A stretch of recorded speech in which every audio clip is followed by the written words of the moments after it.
regular meeting of the South San Antonio Independent School District Board of Trustees will come to order. Today is July 24th, 2019, and the time is 6 p.m.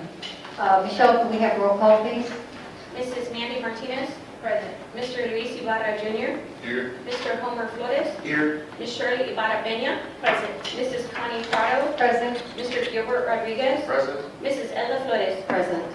Thank you, Michelle. At this time, would everybody please rise for the Pledge of Allegiance, Texas Pledge, prayer, and our call to action.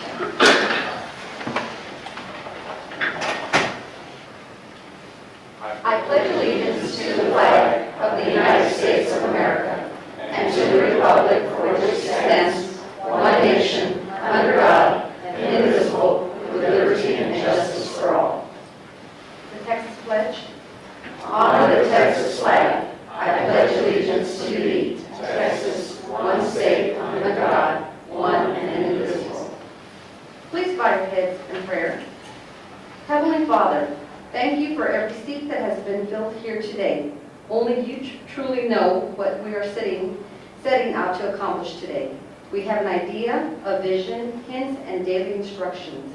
However, only you can see in perfect detail the end of every beginning. Nothing is ever in vain, for even mistakes and missteps are used for good. Call to action, please. All students enjoy successful education experiences, empowering them to make decisions while enriching their lives in the future they create. Thank you. Okay, our first item on the agenda is a closed session. So at this time, the board will go into closed session pursuant to the Texas Open Meetings Act, Texas Government Code 551.071, 551.072, 551.074, 551.076, 551.082, and 551.0821.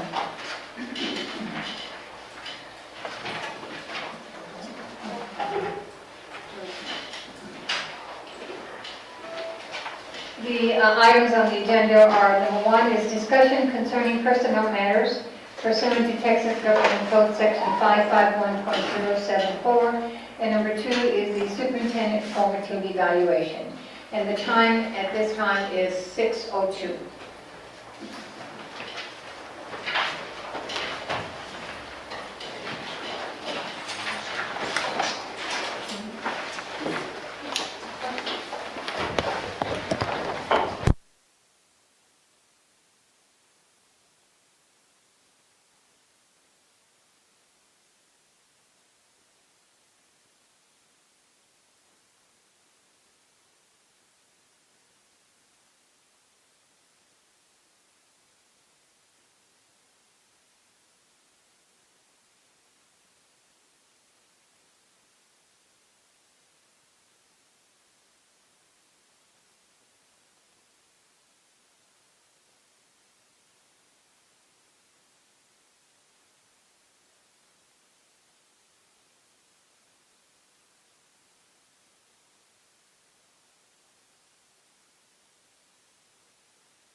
Thank you. The board will now reconvene into open session, and the time is 8:22.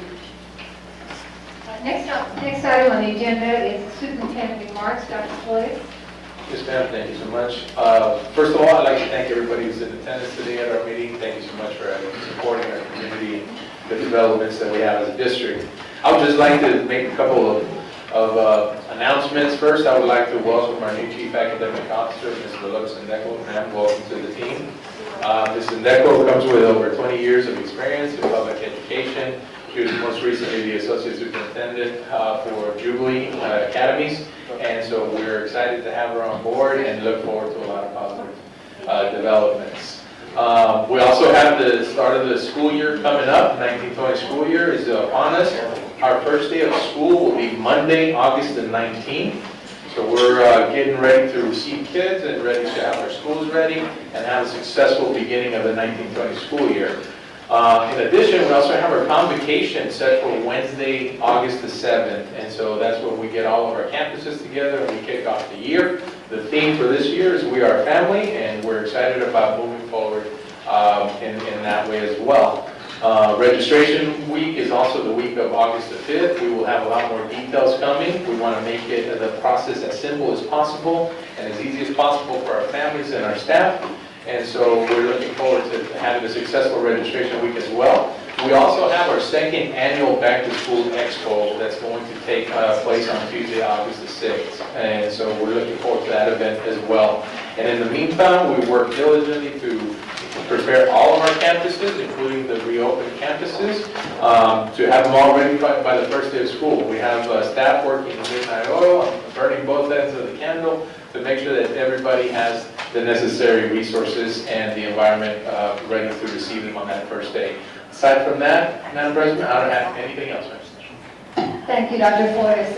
Before we go into the business at hand with the presentations and report, I'd like to go over the rules of the decorum for the meetings. We have some our constituents here. I'm glad to see that.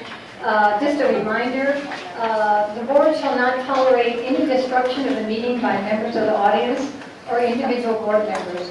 Persons attending board meetings shall not delay, interrupt, or disrupt the proceedings, or refuse to obey the orders of the presiding officer. Any disruption will result in immediate removal of members of the public and possible action of the board to remove disruptive individual board members. Members of the audience will take a seat. There will be no standing. Please refrain from applauding either in favor or against an item or a discussion. Members of the board, during board meetings, board members will not carry on a debate among each other. All questions must be directed to the board president. When a trustee is about to speak in debate or to communicate any matter to the board or internal committee, the member shall address the president or, as the case may be, the presiding officer.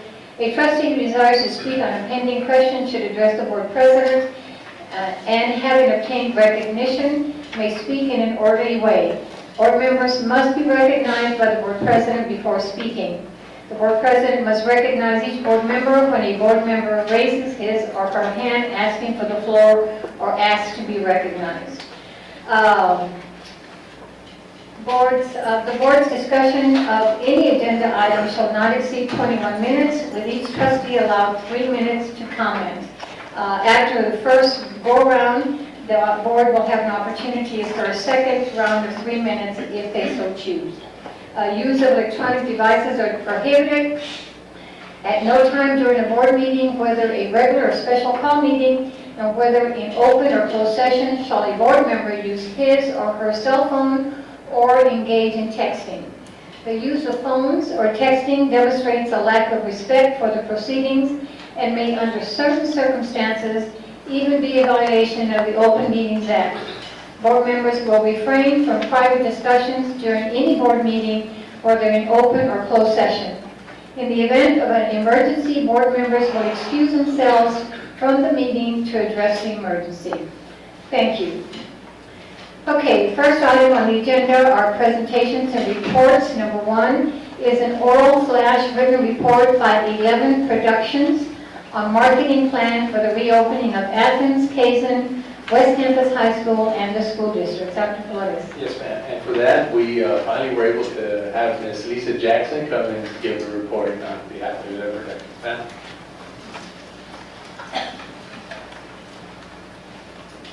Thank you, Dr. Flores and President Prado and the board. It's so nice to see you all here. Thank you so much for having me. What I've done is I've put together a PowerPoint presentation to sort of cue each section of the marketing campaign. I will also make that available to you so you'll have the link and you can review some of the slides yourselves because some of that print is really small. So when you look at it, you may not be able to see it, but I will try to get through it through my descriptions. So this right here is your campaign update. And I just wanted to touch on the development and planning and what went into that.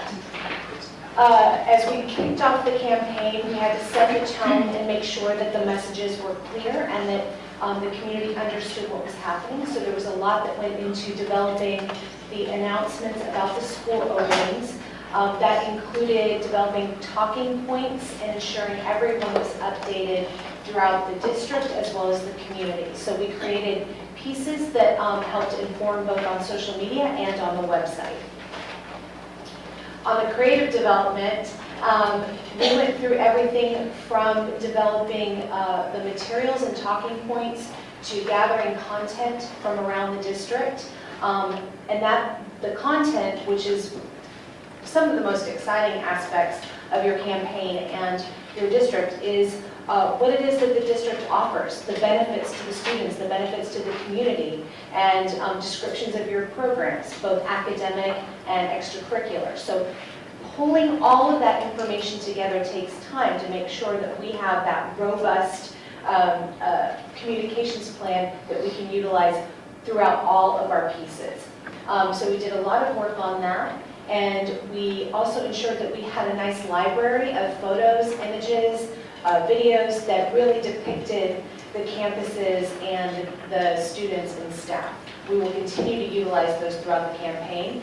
And then also identify the community itself, really try to understand how to connect with your community members, where they're at, whether that means that we might need to utilize print pieces, or do we reach out to them through social media, email blasts, and our websites, right? So there's all these different ways that we can reach everyone. And then development of some 15 and 30-second promo videos that have aired both on television and on the website, and then also your digital banners and print banners. And again, I mentioned the talking points that we worked through in developing the campaign. This is all that foundational work that we did at the beginning. When we start talking about the school reopenings, that is one sort of aspect of the whole campaign. Where we're at there is just the general information that the schools are reopening in the fall, and making sure that we continue to put that information out there both on social media, but also driving the community to one page on the website so that they always can go back to that page and get additional information, right? Communication is key. And making sure that everyone understands what the next steps are is going to end up setting everyone up for success. So that is sort of the foundation of the reopening campaign. A couple of notes on that. What's needed moving forward in order for us to really expand, and you'll see some more work that's been done on the reopenings, is solidifying the dates. So we don't want to kick anything off unless we have a concrete date. So that's just something that we've discussed both with the communication with Jenny and Dr. Flores and staff.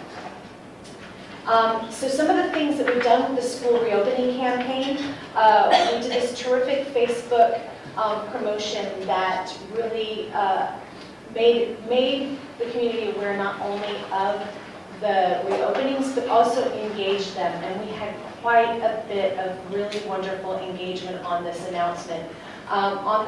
When I send you the link to the presentation, you'll be able to see some of the comments that the community has made. And these are Facebook targeted ads where we were able to target the community by zip code and by age. So say, for example, you can target people, parents of children aged 5 to 7 in the zip code wherever we're targeting, right? So we reached out to them to really expand the effort in the announcements. We also had a suite of digital banner ads that ran throughout the digital media platform and targeted, again, those parents in the community and the community itself, really driving them to that website page. So here you'll see this banner that says, stay up to date. For more information, click here, and it takes them straight to the website. We also printed and put up outdoor banners on each of the campuses so that we have that physical presence when people are driving by, and keeping everything still in the same look and feel, so that people, when they see these images, they're reminded consistently in different parts of the physical and online touch points.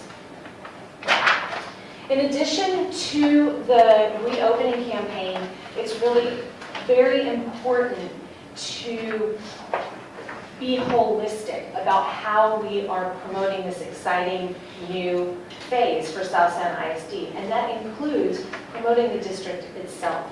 And there are so many rich stories that are coming out of your district, and of course, the work that I've done with Go Public, I've been very close to seeing what it is that you all do, so I feel very familiar with your district, and so it's been really exciting to be able to dive deeper and with more of a focus on what's happening in your district specifically. So our first, we have 4 separate segments that are produced by KSAT for their essay live show. And our first one that aired was on June 4th. And in keeping in line with the theme, We Are Family, we were able to really showcase that sort of intergenerational story, which is one of the sort of gold nuggets, I think, in this whole campaign, is that you have this unique aspect of your community where it's those generations that have attended these schools. And as a marketer and as a storyteller, it's a lot of fun to be able to go into some of those stories, and that's what we did with that first one on Essay Live, and it got tremendous engagement. You will see some of those results as we move forward into the reporting. Once we did that segment doesn't just exist in one space. It doesn't just air on Essay Live. They then take it and they push it out on social media, and we got a lot of engagement on that segment.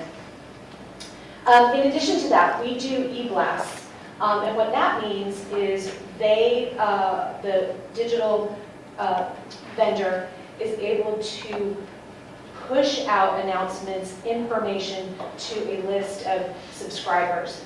And then from there, we're able to see who is opening up those e-blasts, and we're targeting them based on the location here. So the first one, again, really looking at what it is that you offer as a district.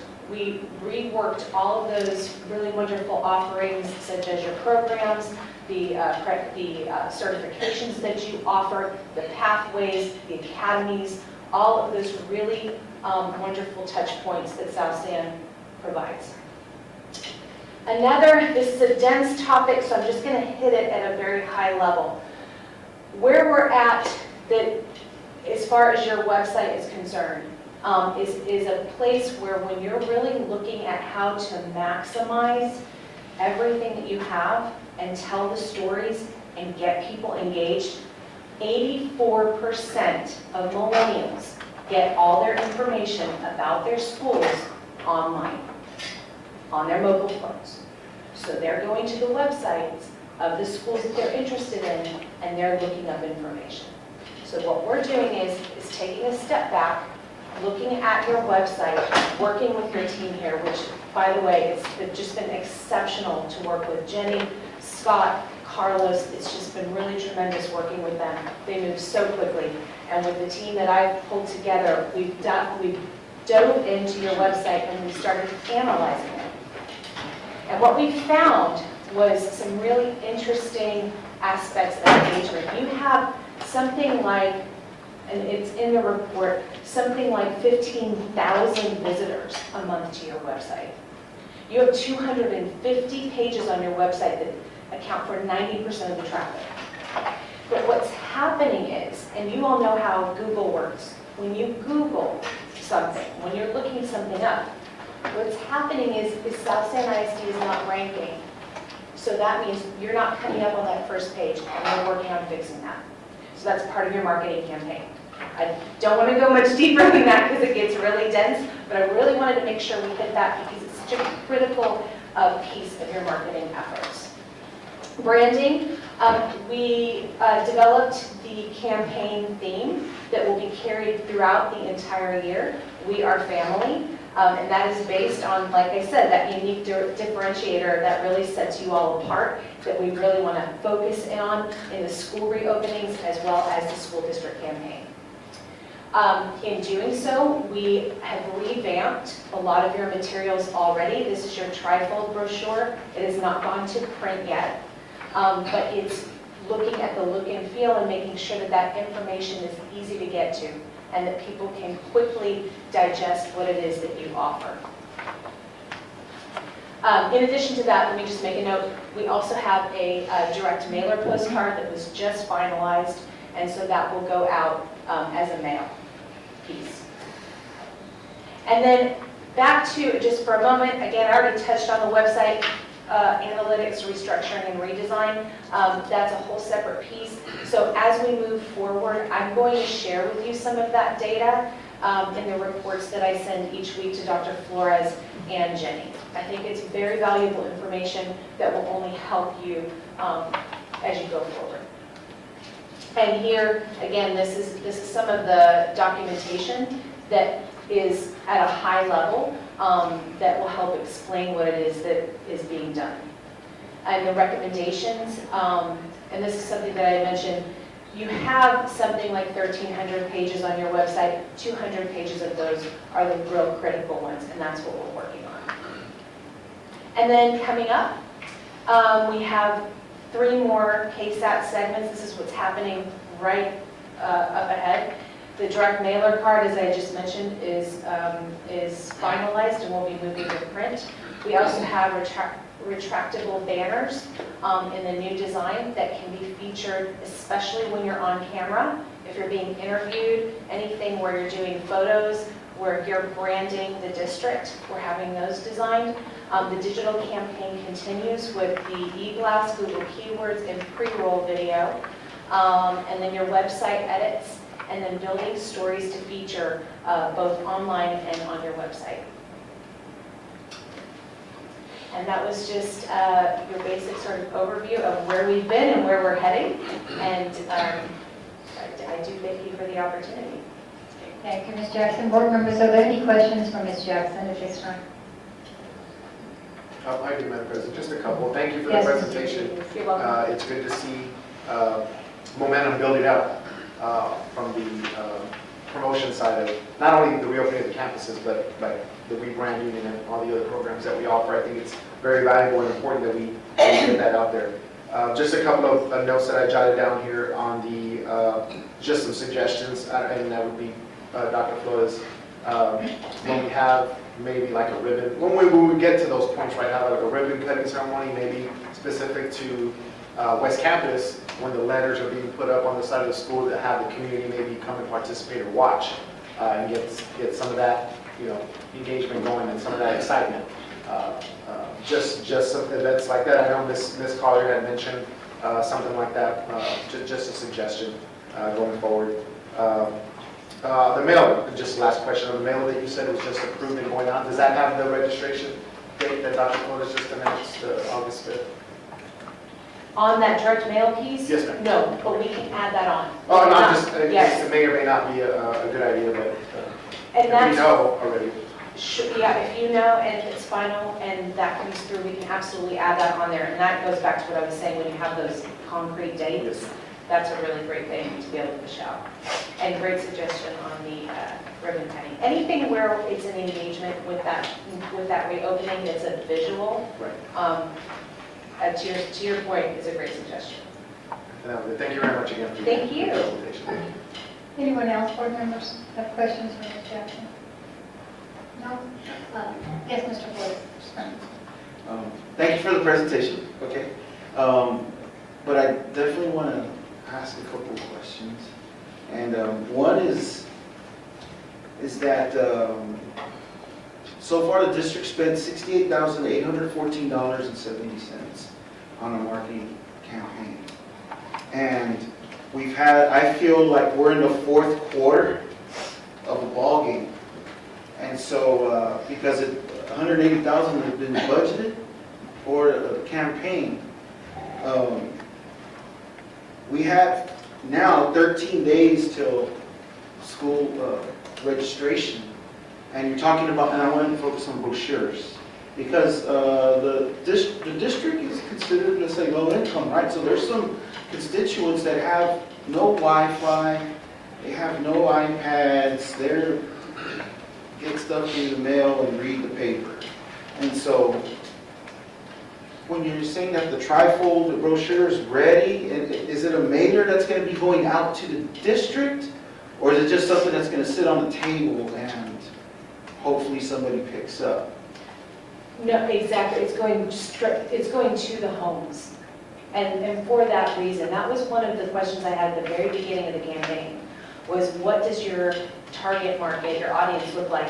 And I understood it to be 13% of them don't have that access digitally. So we built in that print mailer component to the campaign. Because there are grandparents that are raising kids. And so they're going to be old school on a lot of things they do, so they don't fit that millennial criteria that you're describing, the 80%. Because I don't want anybody to fall through the cracks and not get that message that, hey, this is who we are, this is, we are family, and they've been a part of the district for a long time. In the recent campaign, there are a lot of folks that live in the district, but their kids are going somewhere else. And so I'm hoping that this marketing campaign triggers and helps trigger the enrollment increase. But I just do not want to, hopefully not see anybody fall through the cracks, because we focused on the Facebooks, the Twitter, the digital banners. When I pass by Hazen, because that's where the area I live in, I see one banner, and it might stick out because the fence is black and it's white. But at times it's I can drive by, but it seems like it's hard to see because it's so small. And so anyhow, I hope that with school starting in 26 days, that these brochures can get out. So you're saying they're on final and they're going to be pressed. Do you have any idea how soon they can get out in the mail? Sure, it usually takes about 7 days to produce, but I have to stress the importance of us having concrete dates about what is happening with the reopenings. If we don't have the information that you're needing to communicate to your constituents, sending out a mailer could end up generating more questions, right? So I want to make sure like that registration date, that we have that built on there, and we've just been waiting. Some of these things have been in a holding pattern. So I can only move as fast as the information is coming back.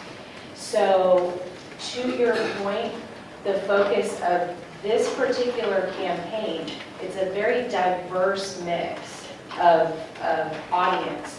And so we have that print component in place. We also, those physical events, that's a huge touch point to make sure that we're inviting people to a physical event, but I still don't have a date. So I can't even plan that event until we have those dates in place. So you've heard the dates though already, right? So of the registration date and then now the opening, the school opening. So I'm envisioning I'm going to hear that shortly. get it on there, right? Yeah, right. So, Right. If I may, your 3 minutes are up. Is there anyone, I'll come back to you in a minute. Anyone else have a question? Ms. Pena? This is more like towards our folks. I noticed on the website, I have not seen, Athens' name on there, Kazin or West Campus, because, with the school, we're reopening the schools, and, so the parents are aware, like, I know the list of school supplies and everything, but I just don't see Athens on there, I don't see Kaizen on there. Are you talking specifically about the school list or the website? Yeah, the school on the website, when you go in, so the parents can see the school, names of, but I don't see those 3 campuses. So, I mean, is that in the works to I add can those? speak to that. Yes, we have that on the list. So their web pages are actually in the development piece of the website, but again, we want to have all the detail we can get before we put that live. So we just only have that reopenings page. Right now is the general information. That's all. Thank you, Ms. Pena. Anyone else? Nothing else? Anyone else? I do, before we go to the second round, Ms. Jackson, thank you for being here. We've tried a couple of times, and I know you've had some issues and haven't been able to make it, so we appreciate it, and we know now who we're working with. A couple of questions and a couple of observations. On the PSAs that were done, there was actually 2, I think, if I'm not mistaken, on the family concept. I thought it was very, very well done. I happened to get to see it, but if you don't watch my SA or SA Live, you're not going to see it. I mean, if someone is not watching KSAT or watching Channel 4 or 29, it's not going to get advertised. So, where's Ms. Holly? I'm hoping they're watching KSAT. But nevertheless, if they're not in tune to KSAT, there is not going to be any advertisement on TV. But going back to the PSA, I think the PSA was good, the family concept, but there was nothing in there that talks about the reopening of 3 campuses. I just think that we're not doing enough to announce this, to try and attract the kids to come to our school, especially the families that have left. We want to bring them back. And I think we need to include that more in whatever information is being put out there. I mean, we're doing great about, Athens and Casamance opening, and that's fine. But I get questions and I get texts. I see that you're opening, but when is registration? When are we going to meet the principal? Where is my supply list? There's nothing in the website. I don't have anything to give them, and that's not on you, I understand. But I think hopefully Dr. Flores can get some of that information to you so we can not only market the district as a whole, which it looks like you're doing a great job showing everything that we have available. Because a lot of the stuff, all these programs we have, nobody knows about it. They really don't. We have ag. Nobody knows we have ag in our district. So it's important that, yes, we market our district, but what needs to be really pushed right now is the reopening of these schools to get these kids back. So I think it needs to be a combination, not just marketing the district, but market the reopening to get these kids to come back. And you can say it's going to be open, but if you don't give them a number to call for registration, or if you need to meet your principal or more information, well, then they just see it and it's gone and it's over.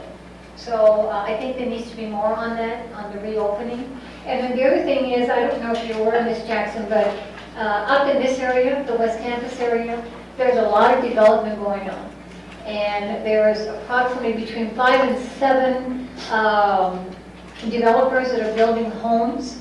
And are you planning in any way to do anything to get the word out to these developers, to spread the word to their buyers?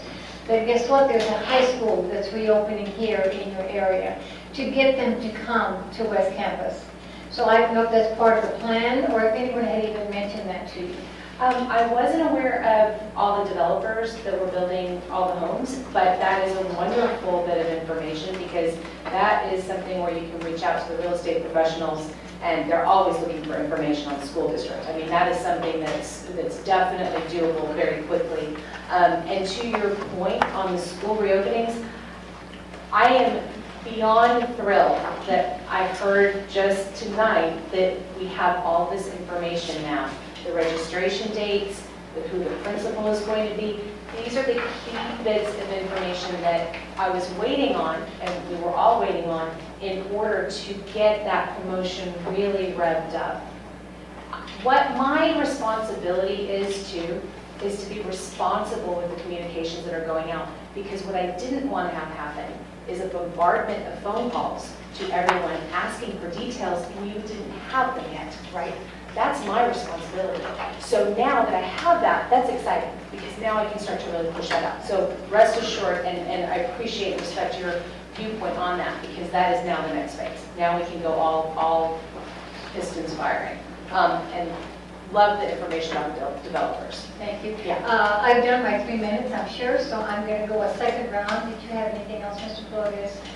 Or, No, I just want to say, because I didn't get to finish, and that is that thank you for the job that you do. Because those families that were on SA Live or on KSAT, I know them, and so it makes it even closer because I know them, and so the theme of We Are Family is true. And so anyway, I hope that we win this fourth quarter, and we get it done. But thank you We're very going much. for the touchdown, Thank for you sure. very much. And one more point, may I, on the KSAT. So when they air that segment, yes, it only airs on KSAT, but then we take that clip and push it out and then house it on YouTube. We will have it on the website so that people can view these clips for forever, however long you want them. But it's been an honor. I thoroughly enjoy this district, and thank you for the opportunity. Ms. Jackson, I just have one more thing.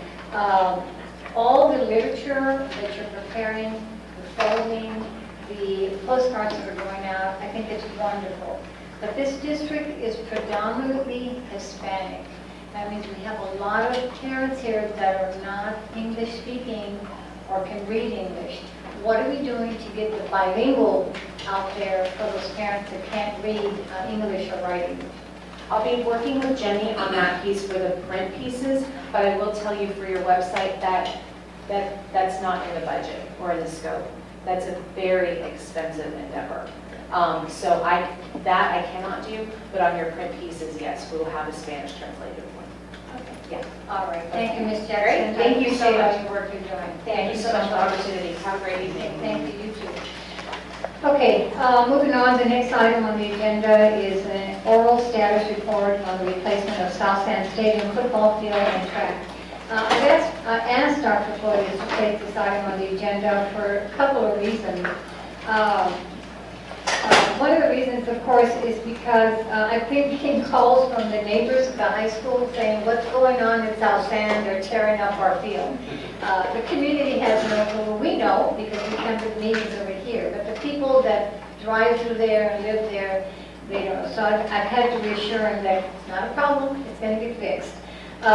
So I thought it would be an opportunity to at least get a status, but I also wanted to put it on there because just recently there was an article, we have a lot of articles, but there was recently an article in the paper where it was mentioned that the board president, or specifically Connie Prado, the reason that she supported this endeavor was because she attended a banquet where she was going around from table to table and in hearing the discussions, that is why she supported this. Well, I didn't go like a bee collecting pollen. I did this and I supported this endeavor because it had to do with the safety of our kids. There is actually the Coach Kretz, who is the coordinator and head football coach, has comprised some data, historical data on injuries because of the age of the turf, and it's hard. And that turf, by the way, is not just about football. It's about soccer, boys and girls. It's about track, boys and girls. It's about band. It's about cheerleaders. It's about visiting teams that come. It's about our middle schools and elementaries having meets there. So it affects the whole district. It's not just a football issue. So, and it is a safety issue. And I wanted clarity on it. That is the reason that I supported this item and made sure that we addressed it for the safety of our kids. But just wanted to clarify that. But, and I know there is, somewhere is a list of injuries. I think the administration might have it, Mr. Becerra, somebody, I don't know. And I guess Coach Kretz and some are not able to be here. Is there someone that can give us an update? Yes, ma'am. On the technical aspects of the construction, we will have our chief of staff, Mr. Schumann, give an update on that. We did inquire about our athletic director and our head coach.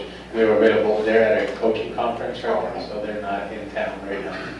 There's a lot of conferences going on in the summer, so folks are... Okay, thank you. Good evening. I can go through the chart or the timeline of where we are, where we're going. And so if we look at this as two projects, remember we're doing the field first, and then we're going to do the track after football season. So looking at the first five sections of the first project, we've got mobilization, removal of the existing turf, we've got replacing the nailer board, replacing the E-layer, and then installing the new turf. So we're completely done with the first three segments: mobilization, removal of your turf, and replacing the nailer board. So the nailer board was rotted. It was a wooden 2x4 to actually put the turf onto, to nail it down to it. That was rotten, so we had to replace that. And we are on a 6-day project with the E-layer. That started on the 19th of July, and we were expecting it to be done by the 26th of this Friday. So that is about 30% done. So the overall project completion is 29%. It's a 31-day project. The first three segments are complete, 30% through the fourth segment, and then the fifth aspect is installing the new turf. And the new turf doesn't need to be painted; it comes painted, so it's just an installation process. It's a 17-day project. We have a start date on 7/26 and a completion date on Thursday, August 15th. So there's 17 days there. We haven't started that yet. That comes right after the E-layer that will be completed this Friday. Moving forward into the track.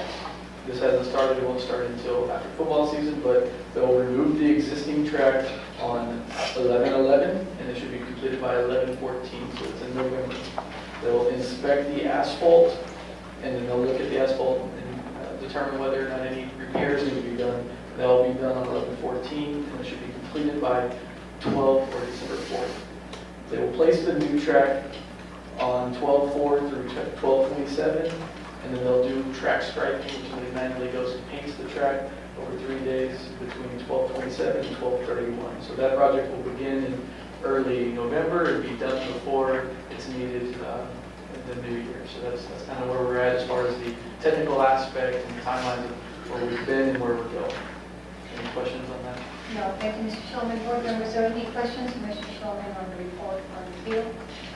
Actually, Yes, Mr. Rodriguez. first of all, that's great. When we were at the basketball tournament this weekend, we could take, looking and seeing all the progress. They were working on Saturday. You guys were out there working on Saturday, the heat, so. It's a rush job. So it's great to hear that we're making progress on it. A couple things. At some point, right, hopefully, if we stay the course here, we'll have West Campus football there at some point. And I know if we go down that same path, are there, and you may not have the answer to this, might be something that at some point we might want to revisit on, changing the end zone names or colors or whatever, something that's manageable, so that way when the Bobcats play away and the Cougars play at home, we can change those, kind of personalize the stadium. Definitely, that's something that I looked into as what could we do in the future once we get down that path. The way that the contract was approved by the board has Bobcats on both sides, so it's Bobcats right now, but in the future we want to change it to Cougars. The cost I got is pretty much it do not exceed 20,000, so it's something that's very manageable. Yes, sir. Awesome. Yes, sir. That's it? Okay, anyone else? Mr. Flores. Thank you, Madam Chair. Mr. Schuman, one is I did have the same question as Mr. Rodriguez about it being able to change, and you answered that. Yes, sir. Next was that there were concerns with the plugs not working.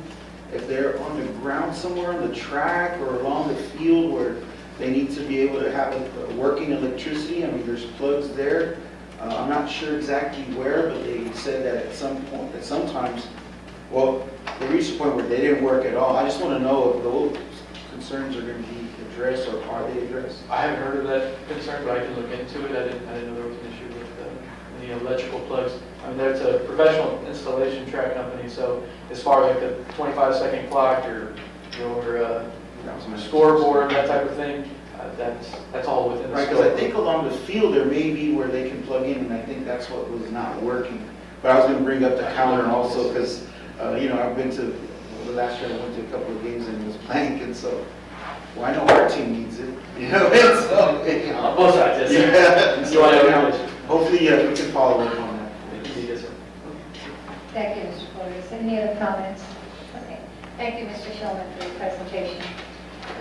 Okay, next item is item number 3, A report on expenditures/encumbrances related to the reopening of Athens Hazelwood Campus High School Olivares Complex and the disposition of replaced equipment, furniture, and other relative items. Dr. Flores. Yes, and for that, Mr. Doucette will be presenting. Good evening, Madam President, members of the board, Dr. Flores, thank you for having me. We've been sending out the weekly expenditure and encumbrances report about a month now. The latest data that we have was sent out to you last Thursday as of 7/18. I think that's being filled up now. To date, expenditures as of 7/18, expenditures are items that we've actually paid for. Accounts payable has already generated payment. We're looking at a total of $348,093.64 as of 7/18. With that, we still have encumbrances gathered at $2,233,660.91, and the total of expenditures and encumbrances to date as of 7/18, $2,581,754.55. This week, we've processed a couple more purchase orders to add to the encumbrances, so the data that you get tomorrow will have at least a plus figure of $82,855. We may also move some of the items from encumbrance into expenditures to pay the items that have already been received and established. So that's about it for the report, really. I'd be happy to answer any questions that you might have at this time. Any questions, board members, on the encumbrances or expenditures? And we'll get that on the update, right, Dr. Yes, Flores? Yes, ma'am. Yes, Mr. Rodriguez. I think it's good. Thank you, Mr. Doucette, very much, and thank you, Dr. Flores, for the detail. It really gives the Board of Trustees and the community visibility into what's going on. I think that was probably some of the intent here, was to have the community gain visibility. And yes, there's going to be discussion on why are we spending this money, and we also want to be able to answer those questions. You know, there are some things that we are enhancing that are new, and then there are some things that we're having to replace, and some things that are unaccounted for today. So I think it's a tremendous idea that we're bringing this visibility to the community, so we can speak to it, you know, as intelligently as we possibly can. So thank you very much. Thank you. Anyone else? Board members? Mr. Flores. Thank you, Madam Chair. Thank you, Mr. Doucette, for putting this up there, Mr. Schuman. But as a board member, we get the emails from the district and then the updates with this, and it's been recurring, so it keeps us up to date. But I really wanted it to come up into a board meeting so that the public can see this, you know, for the spirit of accountability, transparency to the Board of Trustees, to the constituents of South San, and then of course to the interested general public. I pointed out in the last meeting that there were concerns. You know, one was what incurs when you describe structural and contents cleaning. What all is involved in that? And you can answer that for me. Yes, sir. So the structural cleaning and the contents cleaning is exactly that. The building structure itself, interior, cleaning the ceiling tile, cleaning the light fixtures, cleaning the columns of the walls in the classrooms. As the dust has settled over the years of occupancy, that needs to be taken care of. The contents itself is exactly that: the desks, the chairs, any added furniture that might have been there, any curriculum items that are left over, books that were still shelved, everything that's inside and out. Okay, because the district in expenditures and encumbrances is totaling $342,000 when you do the whole chart. So I'm asking, could preventive maintenance, regular cleaning schedule prevented such a high cost? Because the school was, of course, closed for a year, but constituents had asked me questions as to why so much. Feel like there was a gross negligence to the buildings, as if the doors were locked and nobody cared. And that's why the cost is so high. Like you're saying, dust, clean, or mop, or wipe the walls down. I want to know, for accountability purposes, was there a preventive maintenance schedule for it? So let me go into a little more details, and that's a very good point. That's a good concern to have. When you look at a building, so for example, like Athens, it wasn't occupied, yes, but we lost our air conditioning units in the majority of the building. So that building ended up getting contaminated with mold spores. And so when mold spores entered there, we have to do a deeper cleaning or a higher level of structural cleaning than our staff can do itself. And so it gets out of the realm of standard maintenance and has to get into basically disaster recovery or critical care. And that's something that we've discussed kind of in detail at the budget workshops that we had, as far as the need to do that. Because once we got those air quality tests that stated that they were not suitable for students to have class there, we had to do a remedy solution. And this is the type of remedy that you do. So that gives you some premise that it's not necessarily is it completely neglect. There's also other issues that can occur. Now, was there a preventive maintenance schedule on the unoccupied buildings? I don't know yes or no on that, based off of my observation coming into the district. Hazen was the very first location I walked into on a Wednesday evening with Dr. Flores when I came to the district with Mr. Dan Diaz, in fact, he knows over there. That location did have custodial, what we would consider light cleaning or normal cleaning, but it wasn't of occupancy level, if that makes any sense. So you're not going to have somebody in there that's dedicated to clean the walls or bleach the toilets constantly, but they do go through and sweep the floors. They are keeping it clean. So for an unoccupied building that I have seen, it was in decent shape for that consideration, but it was still an unoccupied building. So it's not suitable for a learning environment at that time. Okay, so you just said what you didn't know, but now you're saying that there was. And then they were closed before you came to the district. So if you can, hopefully find us documentation that says that there was some cleaning done or something to that effect, because $176,000 is being spent just at Hazen. And when we asked the architect, what was your impression when you first walked in? He said everything looked great, it was ready to open. And so I was like, okay, well, does that justify the 176? You know? And I don't know at what time the architect walked in, if that was before or after the cleaning. I don't know when that occurred. But we did have other professionals test that campus as well. There was air quality problems there as well. And it wasn't something along the lines that we wanted to spend more money at Hazen because of the desire to spend more money. We had to pick a solution because of the air quality issues that were going on there.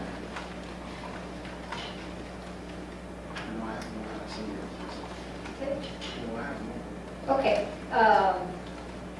Mr. Flores is going to reserve his 1 minute left for the first round. Anyone else have questions for Mr. Schulman on his report? Just a follow-up question. Yes, Mr. Since you mentioned it, Mr. Schuman, I agree with everything that you're saying, absolutely. We have to take whatever steps necessary to alleviate the issue, right? Whatever that was, we have to fix it, right? But since you stated, you identified some issues at Athens and Hazen with quality and load. So those air quality tests and the water and the retester mode, all those are coming back good to go. We're going to be fine. The kids are going to be healthy. They're not going to be in any danger. Is it safe to say that? It is our complete expectation that, yes, sir, we will be in a very safe environment. Okay, great. Thank you very much. Yes, sir. Thank you. Okay, Mr. Flores, you can finish. Yes, ma'am. Yes, sir, with our Thank you, condition ma'am. as well. Thank you, Madam President. And I don't know if you could answer this, Mr. Schuman. I mean, I was wondering who's in charge of the facilities, if they do have any kind of that documentation on the cleaning and the schedules.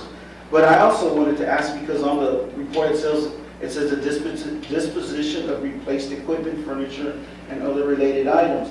And that's at a cost of $113,000. And so, because the school's closed a year, my question has been, since months back, is if those large commercial items that have a long life, if they got moved, where did they get moved? And if they replaced something else, where did those items go? Because that's what I was hoping to see today, is some kind of documentation that said there was proper disposal, there was this type of replacement, because after all, federal funds buy all these things. And so I feel like, there's some accountability for those items, to the general public, to our constituents, and to the board of trustees. Yes, sir, I could, we actually discussed this exact topic in the budget committee workshops as well, and there was a memo that we read there when Mo Casey was present. If you'd like, I could go through that quickly for you, just as a refresher, if that'd be of any assistance. I appreciate it. Okay. So, whenever this was dated back on February 26th in 2019 in relation to the Athens and Kazan furniture, and this is going to be a timeline. So we had a timeline of spring 2017. Our director of facilities provided a letter to the staff to move furniture and supplies in kind of a process, right? And then the last day of school was on June 2nd of 2017, and the first day to begin moving furniture was on June 5th of 2017. By August 10th, 2017, teachers had reported back to the campuses, and all the furniture and supplies had moved to the locations and where they were designated to move. Athens and Kazan opened up as shelters for evacuees from Hurricane Harvey on August 24th of 2017. Furniture was moved from within the campus as well as to the Finfield warehouse to make room for the evacuees. So there was things that were remaining in there that other campuses didn't want or desire that got moved out to make room for the evacuees. Now to go into the concept of practices that we take here.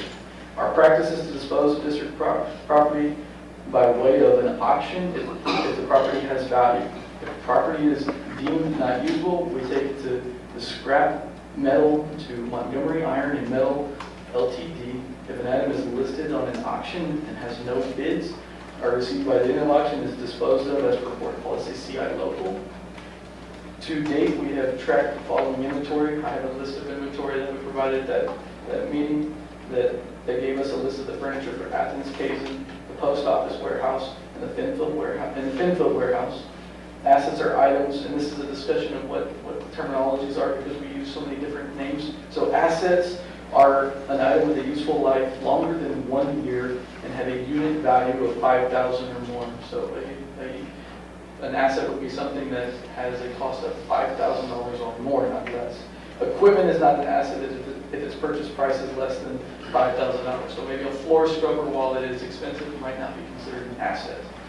Inventory generally represents goods which are insufficient when taken individually but are insignificant when taken individually but are significant when taken as a whole. So one roll of toilet paper is insignificant, a case of toilet papers could be significant.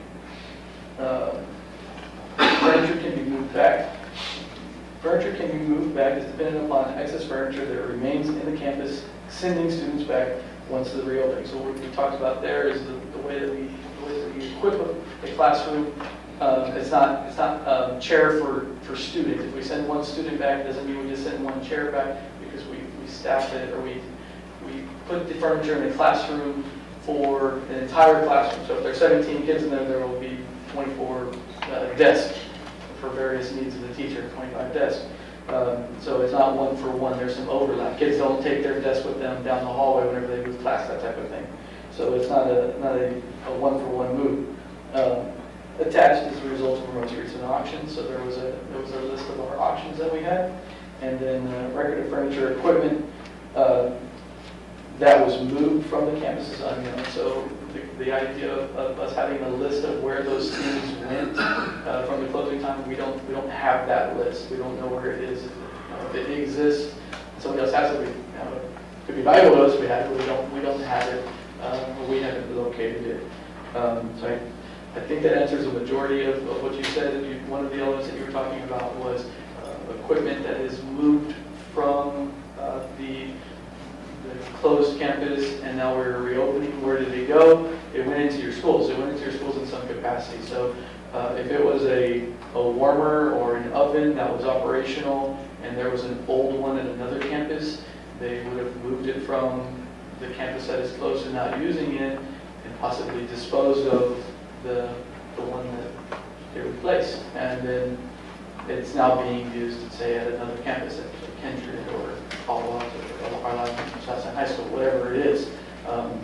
There is records of auctions that we've done, and then again, the auctions that have not had successful sales or did not have a bid on them, which becomes the CI policies whenever we revert to that. Does that answer a majority of your concerns? Well, what I'd appreciate if you said, Dr. Flores, that report could be sent to the board members. I would really like to see exactly what you're saying, especially where you're saying the list that you don't know about some items. And then, but then, you know, at any time will the district use Monterey Salvage? Yes, that's the salvage company that we use, yes, sir. Because you said a different company, right? No, Monterey Iron and Steel. Monterey, Metal. okay. Is that the Monterey Salvage, I'm assuming? Okay. Okay, that's the one. All right, but if I could please get that sent to me, I'd appreciate it. All right, that's all. You can make a copy and send it to all the board members. Dr. Flores, that'd be appreciated. Overwhelmed. Okay, thank you. Okay, thank you. Board members, any other questions for Mr. Schulman on this item? If not, thank you, Mr. Schulman. Thank you, Chancellor, for your report. Appreciate that. Okay, moving on. The next item is number 4, oral report of the optional flexible school day. Dr. Flores. Yes, ma'am, Ms. Lorena. Good evening, board members. Gilbert Cavazos, our truancy coordinator, will share the positive impact that our optional flexible school day has had in its first year of implementation.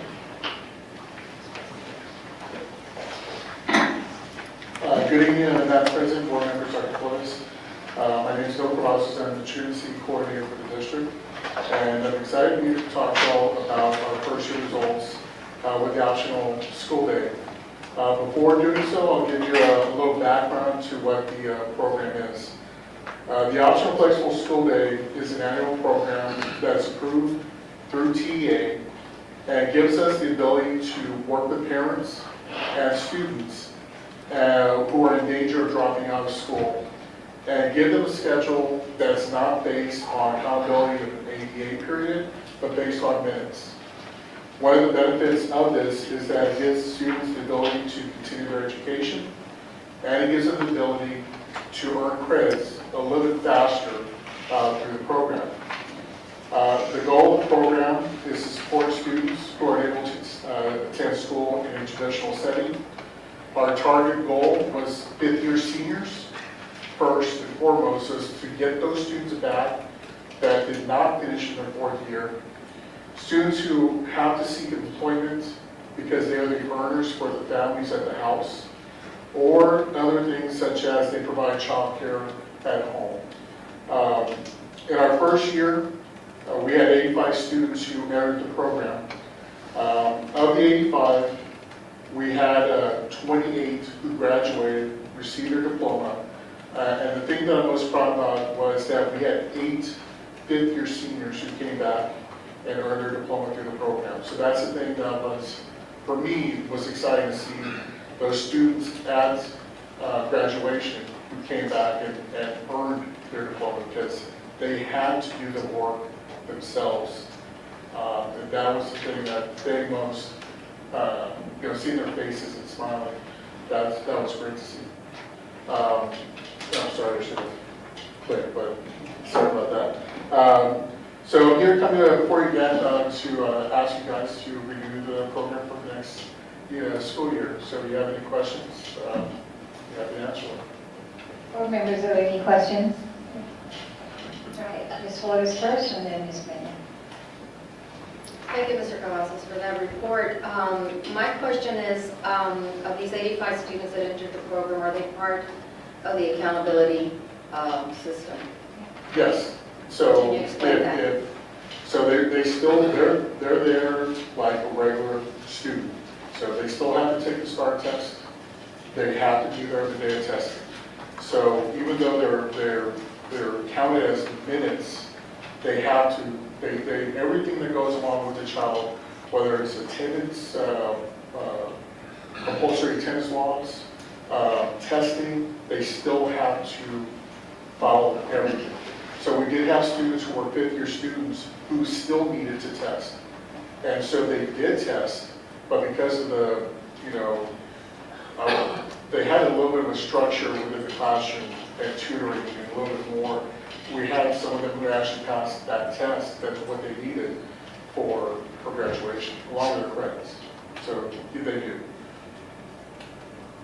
And along these, with the flexible school day, how are these students receiving instruction? Is it online? Is Yes. it with teachers? Or? So we had two classrooms. It's the credit recovery group. So we have our regular teacher, we do have a special ed teacher also in there, bilingual, whatever support they needed. One of the benefits for the students that were in there, while they're in there, they can continue at home doing the program. So when we say accelerated, where they earn their credits quicker, a lot of these students who were in the program did go home to try to get those credits quicker. They would go talk to counselors. They would go talk to, they had a math teacher that they relied on, at least, that helped them along the way. They would go ask that teacher for help.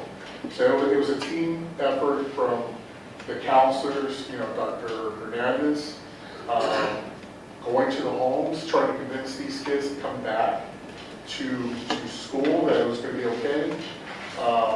It's just a team effort and to get them back. So, it was good to see. Thank you very much. Thank you, Ms. Lopez. Ms. Peña? Thank you for your presentation, Mr. Costa. Out of the 85 students, is this just strictly seniors, or is this through the whole high school? It's all high school, so we had different, criteria for going in. So last summer, first thing we did was look at transcripts of seniors who did not graduate. So my first initiative was going to the homes of those students first. Once that occurred, because TA asked us how many seats or how many do we plan to be in the program. So even though we had 85, there weren't 85 all at one time. This is over time how many had entered. Once that occurred, the students, there was an application that had to be filled out. And so once the word got out, either with the counselors talking to students or the parents coming and talking to me and say, look, I don't know what I can do. I have to go to the doctor, and my son or daughter has to take me. I'm going to have to, they're going to have to withdraw them. So look, we have something that we can do. We can help you during this time. And so, the application is filled, the committee meets, and then we decide what's in the best interest of the child, whether or not the program is successful for them or not. And there is a way that every 6 weeks, just like a principal's report, we have to evaluate whether the kid is successful, whether they're earning credits. We just got to see where that child is to see whether or not they're moving along. So, that's what we did for the first year. And the question is this just based focus on the seniors, or is this also an option for the middle school students? Because So you could write it to where it's eligible for any child, but for the first year we wanted to focus, because it was just a test first year just to see what we could do with what we had within Southside High School. We knew we had the seats, we knew we had the computers, but we wanted to see what we can do first. So we targeted those seniors. Then we targeted those that were, they should be seniors, but let's say they were sophomores, or they were 17-year-old freshmen. Now, they may not have been a senior by the time they finished, but that freshman is now a junior. He earned or she earned 7, 8, 9 more credits than they had the previous 2 years. Just by working with us, and there wasn't the fear of what happens if I'm not here every single day, or what happens if I have to go to work, or I have to take my turns, or whatever it is, that fear was removed, as long as they communicate with us, what simply what's going on in the house. Thank you. Thank you, Ms. Peña. Mr. Rodriguez? Just comments, and this is truly an outstanding initiative that goes along with We Are Family, because we do care. And I can't even begin to imagine some of the situations that our kids are in, that you and your team hold them from and encourage them and supported them. And if anybody told them and showed them that they can, it was you and your team. So I want to applaud your efforts. It touches my heart, it does. And I hope that we are more successful this time around and every time out. So thank you very much.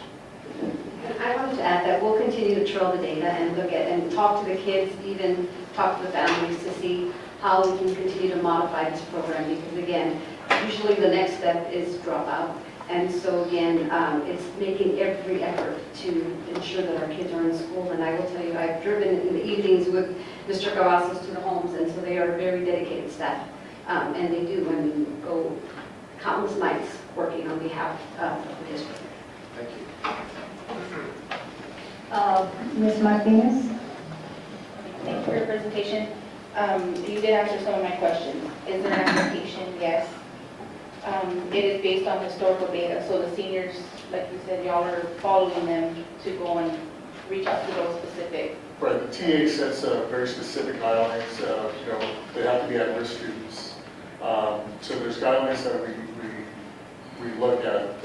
For me, was one of the biggest ones was we don't want, one, to have a dropout rate higher than what it is, or two, if we knew a senior was a sophomore and we're trying to catch them up, what are some ways, that we can do that? So we're trying to figure out different ways to, so there was a lot of parameters what we're looking at, a lot of, but that's basically how it went last summer. And then moving on throughout the school year when families were coming to talk to us.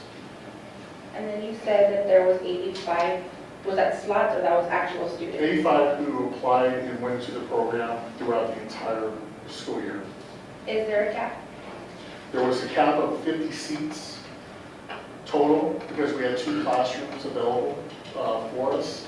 But with the 28 graduates, we did have graduates as early as like the 3rd week of August. There was a couple seniors who only needed half credit, and they were too afraid to tell their parents that they just needed a half credit. And so I went to the home and said, you could come back. Mom was actually pretty shocked because the child had told them that they had graduated. So it's a little bit of, like I said, it's 85 total, but it's because people get out, they move on, they graduate, and then there's more of it. So 85 came through those 50 seats? Yes. Okay. And then do we provide them electronics for homework, like the way we provide Chromebooks, iPads, hotspots? If there was a student who came to me and said, I need a Chromebook, we would go talk to the technology department to see what was available. The hurdle wasn't the Chromebooks.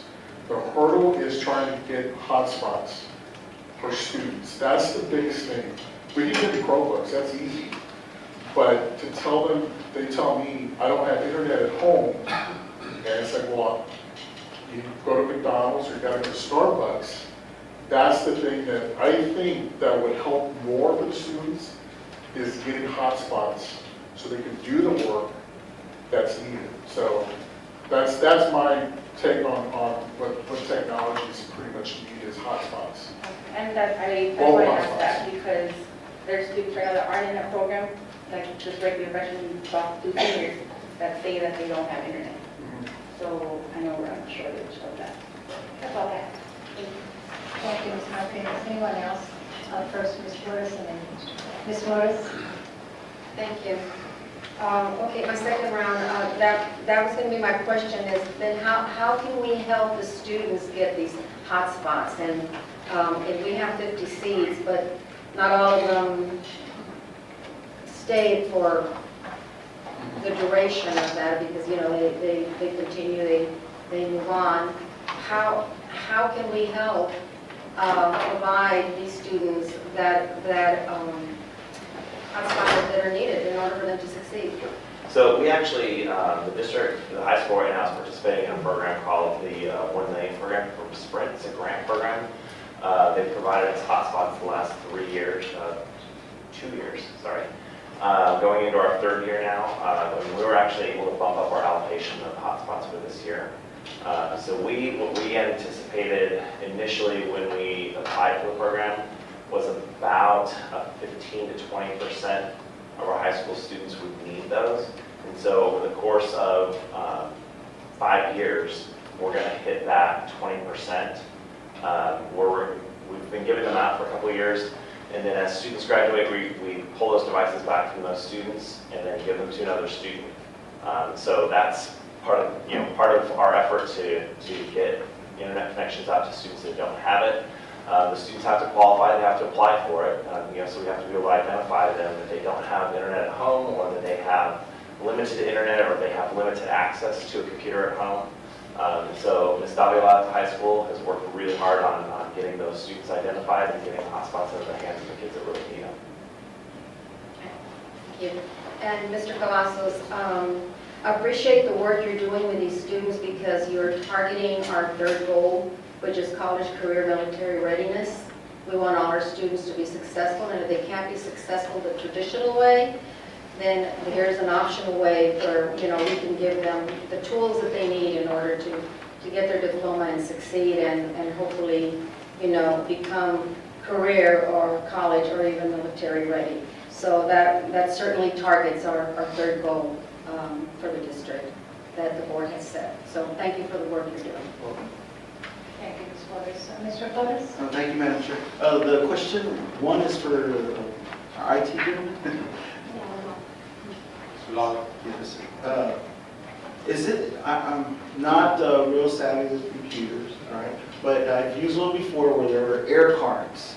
Is that something similar to what you're talking about, where they can access it wherever they're at? Right, yeah, so when mobile internet came about in its initial phases, there were air cards that you would slip into a laptop or into a computer, and that provided internet for that single device. The mobile hotspot now looks like almost like a hockey puck.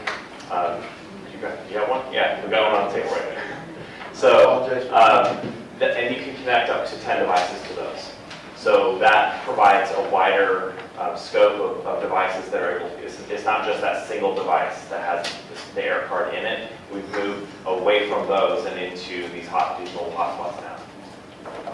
I just had that question.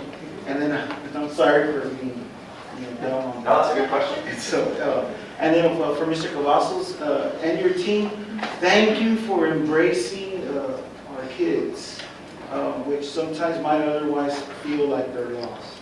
Thank you for rescuing them. Thank you for embodying with their family and the theme. And from the age 5 students you say that entered the program and 28 graduate, if it was just one, I deem it successful because it was one child that you and your team rescued. So thank you for your efforts. Please convey that to the rest of the team. A huge thank you. And that, I myself would always, if something comes up for this program, please know that I'm in support. Thank you very much. Thank you, Mr. Flores. Anyone else, board members? Mr. Cavazos, I too want to thank you so much. You've done a lot for our district, not only through the truancy program that you're involved in, but now helping our 5th-year seniors. Are any of the seniors eligible for summer graduation? No, they all did. They all finished before. Now, there are some students who I'm going to reach out to next week. I'm going to go to. I know last year we had one. When we started, he actually finished in a day. So we will have. There's a possibility for maybe 2 or 3 students that we will push them that they will to be done by graduation. So I'm going to do everything I can to convince them to come early. Last year, the students that did come early, they were actually there during registration week. and I don't remember how it worked. I don't know, it was one of the coaches that was there, but they were actually in the computer lab. During the week registration, we registered them, or they were there, and they finished that week. So if we could get them earlier than day one, then we're going to get them there early if they want to finish. That's the message I'm going to convey to them, is that they can come back at any time to start. I think you're doing a wonderful job. Just one more question. We're reaching out to the at-risk students that, if they all don't want them to drop out. Is there any plans to reach out to those at-risk 8th, 9th graders? Because that is the transition from 8th grade to high school where you lose most of our kids. Is that something in the plan to try and help them as well? We can, the application, the way we felt that we didn't want a student who was under the age of 16 to begin the process, because you're asking a student, let's say a 15-year-old, to earn 26 credits. That's a lot to ask them for a computer. So we had some parameters set up. We were trying to have a certain amount of earned credits, and the minimum age of 16 was what we had set for that. Now, in the future, we could look into that. I just don't know, was it 8th grader, how that would look as far as classroom environment, classroom setting, those classes that they need for testing or those things.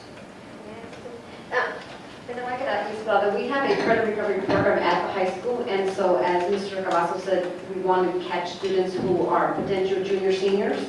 But then the next group we want to target are those students who are overage and undercredited who are 9th grade. So target is juniors, those seniors that we can turn to graduation, and then the focus goes immediately to those 9th graders who are not successful. So those students are captured in our traditional credit recovery. So we are addressing those students as well.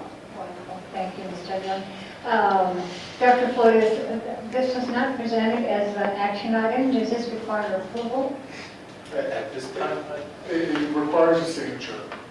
It's supposed to be presented to the board every single year for approval. So it just needs a signature for me. You're okay, Dr. Flores? no, by all means, this is a great I program. think you've heard the consensus. Everybody's Right. in support of it. Okay. All right, thank you, Mr. Thank you. Cavazos, for your presentation. That concludes our presentation and report segment, and now we'll move into the citizens to be heard segment, and I'll turn this over to Mr. Rodriguez. Thank you, Madam President. The citizens to be heard portion, it's a 3-minute session, and in the interest of minimal disruption and momentum, I will hold a 30-second card up when we reach 30 seconds, and that'll give the citizen the opportunity to start winding down their comments. So the first citizens to be heard is Mr. Tom Cummings.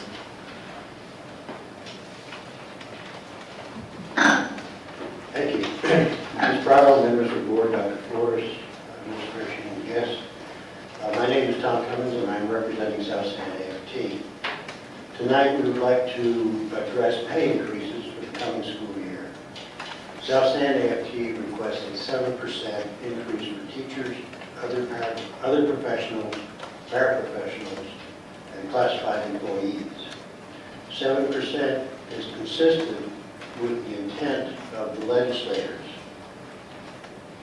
as well as pay increases approved throughout other districts in the state.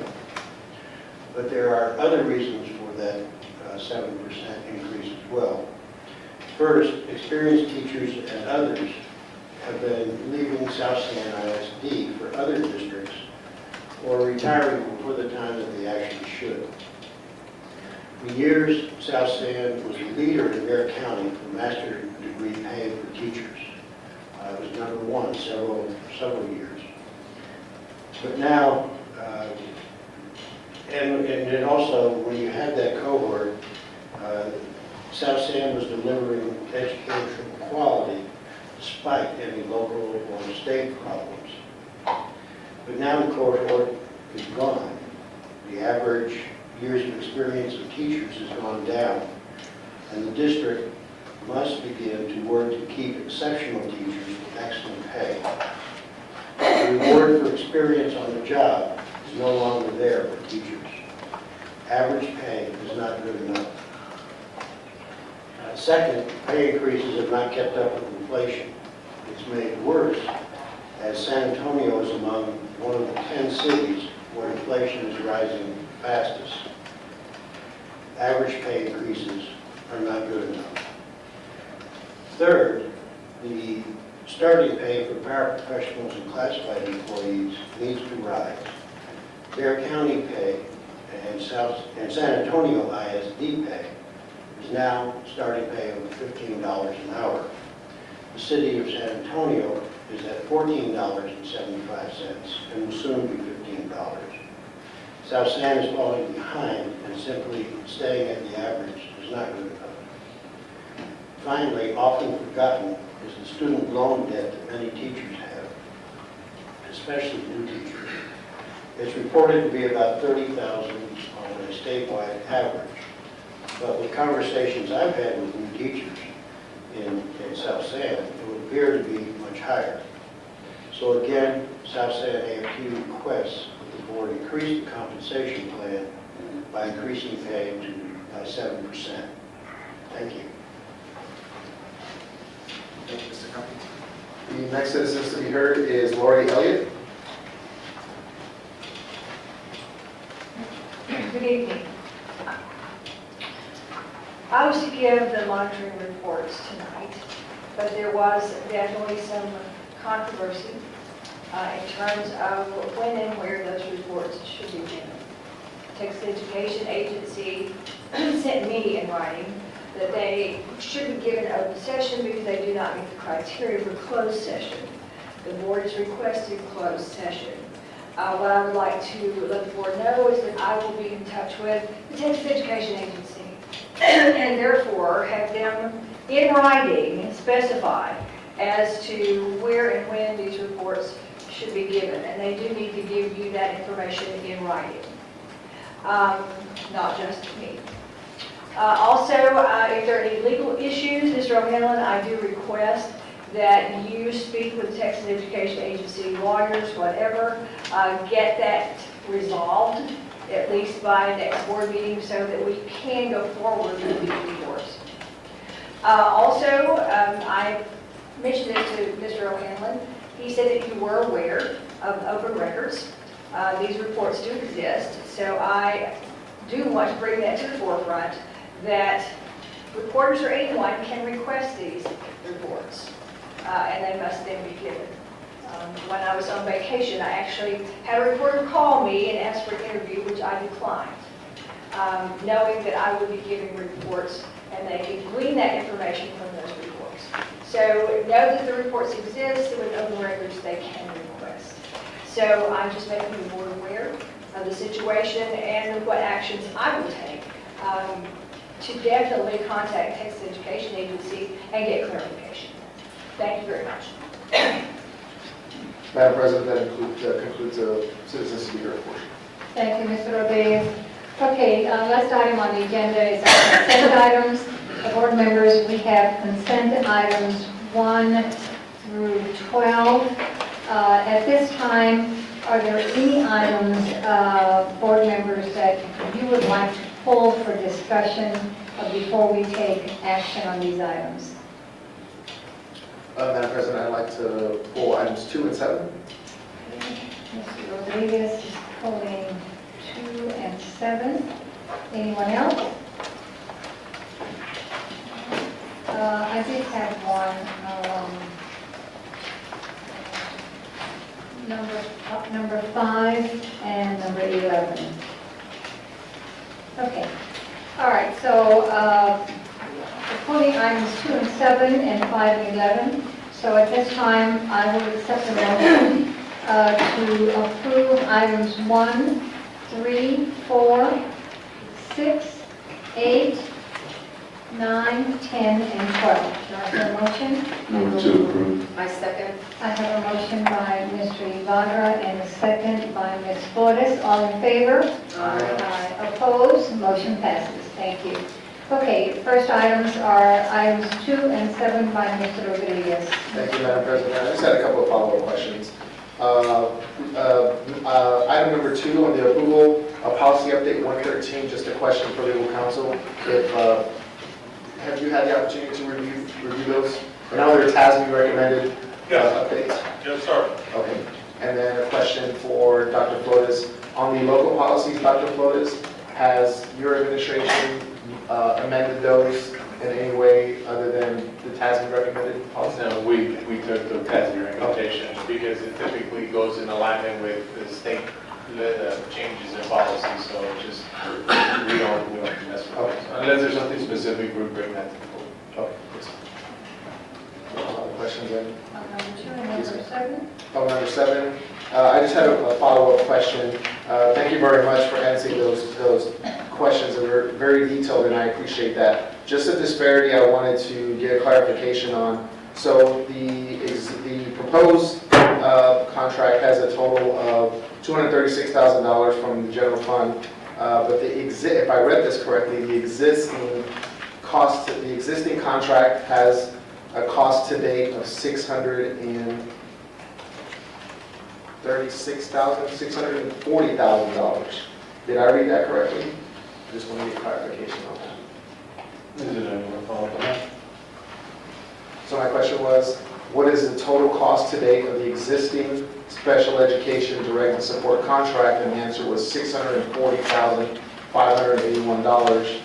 But the cost for the one that's been brought for the board's consideration is $236,000. So it's a pretty big disparity, and I just wanted to get clarification on why that's the case.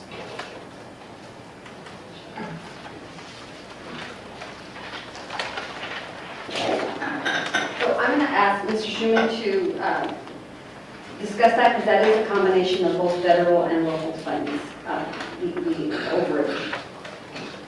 Right, so I believe the number that you're referring to, that is 600,000 plus, is a combination not just of the general fund, but our federal contributions that go to those consulting services.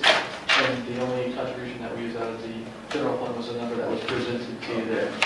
I think that's what the disparity is. Yes. Yeah, I saw the big gap, and I'm like, wait a minute, you know what this is. So, okay, great, thank you. Thank you, Mr. Rodriguez. I myself have pulled item number 5 and 11. Also, I just have a follow-up question. Number 5 is the MOU between SAUs and South End. And in their agreement, I understand that they're going to be providing services for all of our elementaries.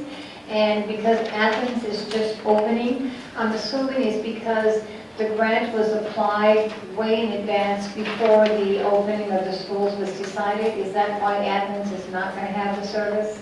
That's correct, ma'am. So when they did the initial application for the 21st century, Athens was closed at the time, so they did not include Athens. And so now they have made, they've contacted TEA, and so we have been able now to make accommodations for Athens.